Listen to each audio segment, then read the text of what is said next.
name is Brandine Muziranenge. I'm the founder and CEO of Cosmotive. It's a social enterprise that focuses on improving maternal and child health in Rwanda. So far, we have been publishing information about maternal and child health using digital technologies through an online and print magazine and also a mobile app.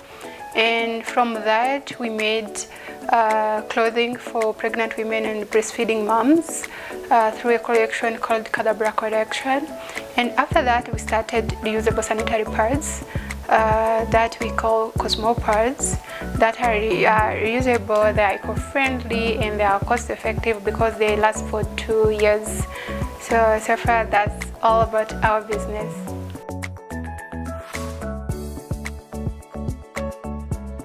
My background was in IT, and when I was completing my degree, I had to add business and communication through the IT background, and all my internships or work experience was in media. Though I was a technician there, but it was in media. So at the end, I wanted to use all the things that I had throughout my passion, and my passion was doing something that will connect more parents, or just improving the bonding between parents and their children.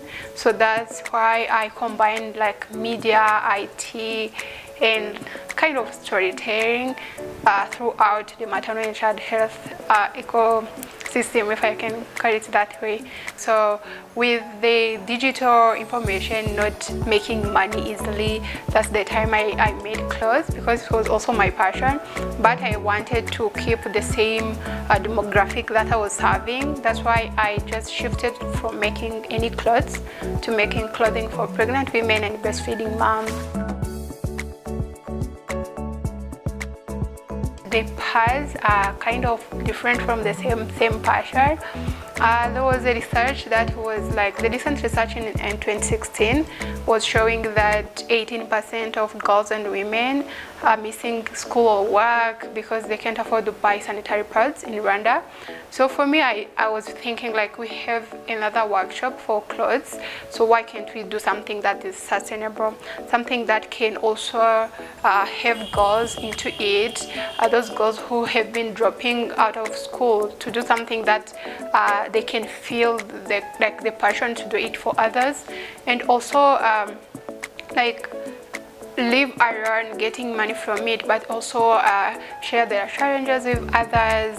And apart from sharing challenges, just shifting from like feeling like periods are something that is disgusting or something that causes pain to something that is making us get money, or something that is a pride for us.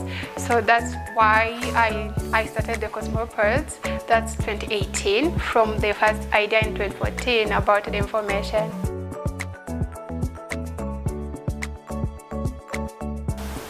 When I started, like, because it was something like the first thing that I was doing was making a website. I made it myself, and about the stories that I was putting there. I wasn't into writing. I had many friends who were journalists who were writing stories, so they could write stories for me, and for me, I had a website. I was monitoring it. So by the time of printing, that's the time I started feeling like, yes, here I need money.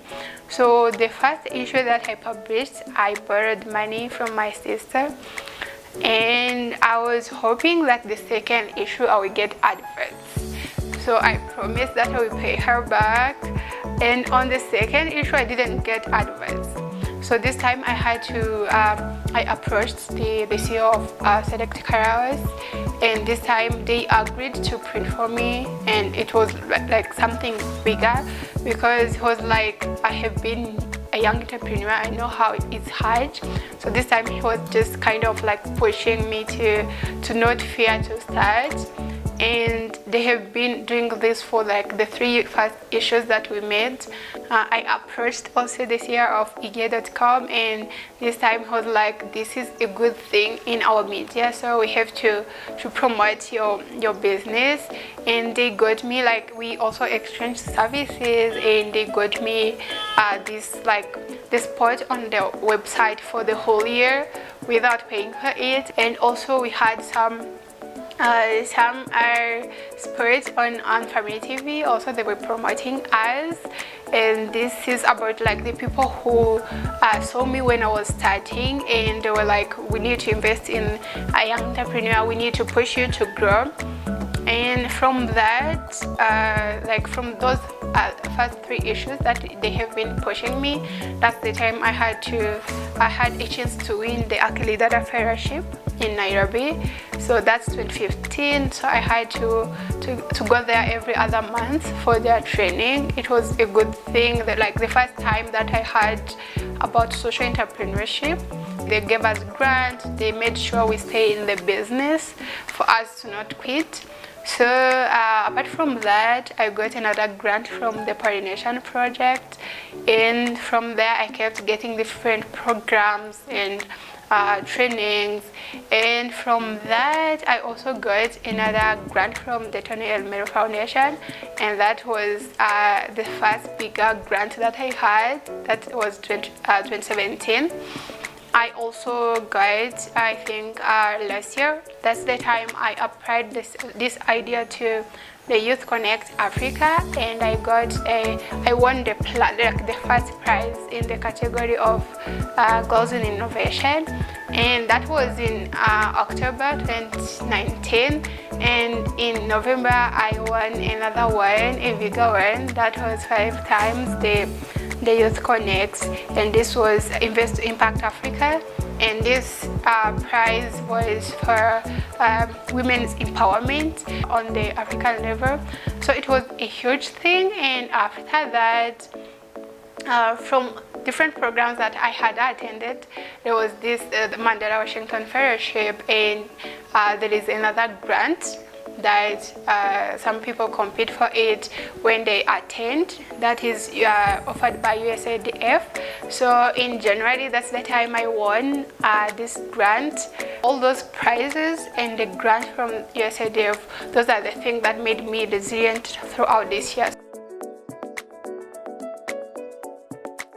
For me, challenges have been my way to grow better, whether it's financial challenges, whether it's these stereotypes in our society, whether it was like the market that is not understanding what I'm doing, because also doing a lot of things has been a challenge in the beginning, because like I could meet some people in some events, and it's a fashion event, and someone is like, but I thought you're in IT. So I'm like, yeah, I'm in IT. The next time we meet, maybe in another event for app developers, and that time I'm like, I thought you're in media, you don't have a magazine. So I had all those people who were challenging me, and I was like, should I drop something for me to fit in this society, for them to acknowledge that I'm in business, or I can just convince myself in what I'm doing and come back with another kind of conviction for them to look at me, like to change the way they look at me, not looking at me in the sector that I'm working in, but looking at me in the eyes of the demographic that I'm serving.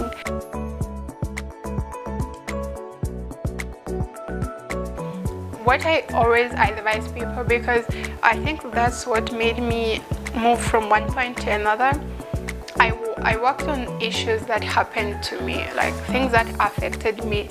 There are so many things that show you that you will fail. There are so many things there are so many, like I started, I opened the shop, I closed, but closing the shop didn't mean closing my business, because I closed the shop because I was in the wrong place. I wasn't serving the market that I was supposed to serve.